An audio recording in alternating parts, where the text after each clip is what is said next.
Telangana rising global summit మొదటి రోజు hot packed discussions, panel discussions ఇవన్నీ అయినాయి. వీటన్నిటి మీద ఒకసారి మనతో మాట్లాడడానికి డిప్యూటీ సీఎం గారు ఉన్నారు. మాట్లాడదాం ఒకసారి. భట్టి గారు, ఈరోజు యాక్చువల్గా ఈరోజు జరిగిన అంటే టైం టు టైం ఏవైతే సెషన్స్ అవన్నీ జరిగాయో వీటన్నిటి మీద ఎలాంటి ఫీడ్బ్యాక్ వచ్చింది, మీకు ఎలాంటి ఇన్పుట్స్ వచ్చాయి? ఇనాగరల్ సెషన్కి వచ్చినటువంటి వాళ్ళు చాలా ఆర్థిక శాస్త్రంలో నిష్ణాతులు ఉన్నటువంటి వాళ్ళు వచ్చారు, నోబెల్ లారెట్స్ కూడా వచ్చారు. అట్లాగే గవర్నర్ గారు వచ్చి ఇనాగరేట్ చేసి వెళ్ళారు. ఆ తర్వాత జరుగుతున్నటువంటి సెషన్స్ అన్నీ కూడా చాలా అర్థవంతంగా ఆయా శాఖలకు సంబంధించి అంటే డిపార్ట్మెంట్స్ సంబంధించి చాలా ఎక్స్పర్ట్స్ ఆ సెషన్స్లో పాల్గొనటం, ఆ డిపార్ట్మెంట్స్ సంబంధించినటువంటి హానరబుల్ మినిస్టర్స్ అంతా కూడా ఆ సెషన్స్ చైర్ చేయటం, ఆ డిపార్ట్మెంట్కి సంబంధించి senior officers, principal secretary, head of the departments వాళ్ళంతా పార్టిసిపేట్ చేసి ఇది చాలా ఆలోచనవంతమైనటువంటి డిబేట్స్ జరుగుతూ ఉన్నాయి.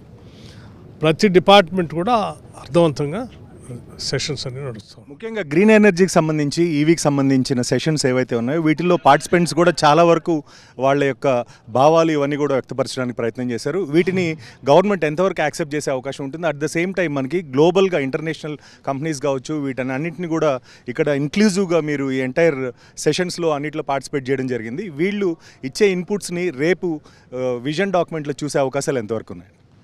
వీళ్ళందరినీ పిలిచింది కూడా మా విజన్ డాక్యుమెంట్ రిలీజ్ చేసే సందర్భం వాళ్ళందరికీ మన విజన్ ఏంటో తెలియాలని నెంబర్ 1.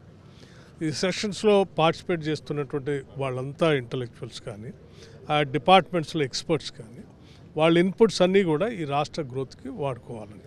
సో ఇవన్నీ it is all it's going to helpful to the state of Telangana.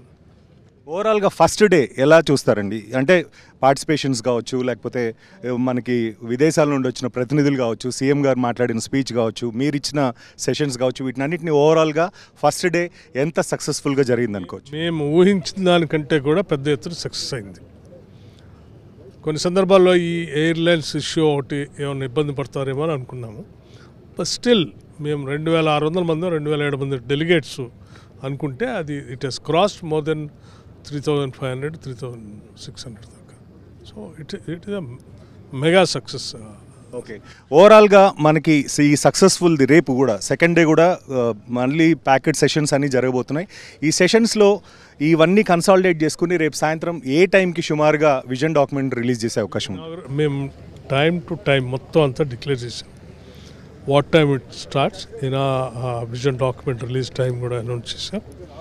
Evening around 6కి అట్లా విజన్ డాక్యుమెంట్ రిలీజ్ ఉంటుంది. అది హానరబుల్ సీఎం రిలీజ్ చేస్తారు. ఆ విజన్ డాక్యుమెంట్తో ఈ సమ్మిట్కి ఒక the purpose of the summit is only that 2047 Telangana rising vision document releasing. ముఖ్యంగా ఎగ్జిస్టింగ్ ఇన్వెస్టర్సే కాకుండా, ఇక్కడ ఆల్రెడీ కంపెనీ పెట్టిన వాళ్ళే కాకుండా కొత్తగా కూడా ఇక్కడ పెట్టుబడులు పెట్టాలి అని చెప్పి చాలామంది వచ్చిన వాళ్ళు ఉన్నారు. వాళ్ళతో మేము మాట్లాడిన పరిస్థితి కూడా ఉంది. సో ఓవరాల్గా నెక్స్ట్ డే ఈరోజు రేపు 2 రోజులు కలిపి కన్సాలిడేట్ చేసి చూస్తే కొత్తగా ఇన్వెస్ట్మెంట్స్ ఎంతవరకు వచ్చే అవకాశం ఉంటుంది? మేము అనుకున్నాం ఫ్యూ ల్యాక్స్ ఆఫ్ క్రోర్స్ దాటుతాయని అనుకుంటున్నాము. The way the people are coming forward to invest here.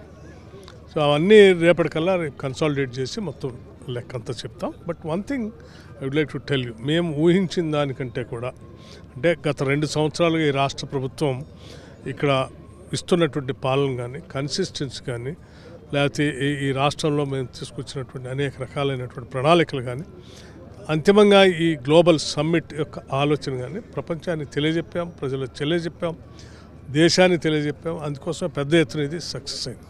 Okay, thank you అండి. ముఖ్యంగా డే 1 సక్సెస్ఫుల్గా కంప్లీట్ చేయగలిగాం. 2వ రోజు కూడా ఆశాజనకంగా ఉంటుంది. అదేవిధంగా దేశీయంగా అంతర్జాతీయంగా వచ్చిన ఇన్వెస్టర్స్ ఎవరైతే ఉన్నారో వీళ్ళందరికీ తగిన ఏర్పాట్లు కావచ్చు, వాళ్ళు చెప్పే విషయాల్ని మేము క్షుణ్ణంగా పరిశీలించి దాన్ని విజన్ డాక్యుమెంట్ 2047లో పొందుపరుస్తామని చెప్పి డిప్యూటీ సీఎం మనకి చెప్పడం జరిగింది. Over to studio.